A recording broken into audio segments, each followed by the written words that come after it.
என்ன நாங்க பெருசா கேட்டுட்டோம்? மக்கள் வந்து நிம்மதியா ஃப்ரீயா நின்னு பாக்குறதுக்கு ஒரு இடம், அதை நாங்க தேர்வு செஞ்சு அதுக்கு பர்மிஷன் கேட்கிறோம். ஆனா நீங்க என்ன பண்றீங்க? அந்த இடத்தையெல்லாம் விட்டுட்டு நெருக்கடியோட, மக்கள் நெருக்கடியோட எங்கெல்லாம் நிப்பாங்களோ அந்த இடமா பார்த்து செலக்ட் பண்ணி தெரியுங்க. உங்க எண்ணம் தான் என்ன சார்?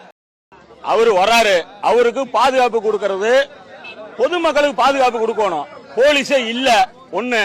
ரெண்டாவது விஷயம், இது வந்து குறுகலான ஏரியா, இதுல வந்து எப்படி பர்மிஷன் கொடுத்தாங்க? புரியுதுங்களா? இதே நான் தப்பாலாம் சொல்லல. முதலமைச்சர் வந்தப்ப 3000 போலீஸ் இறக்குனாங்க. புரியுங்களா? அவுட்ல கொடுத்தாங்க.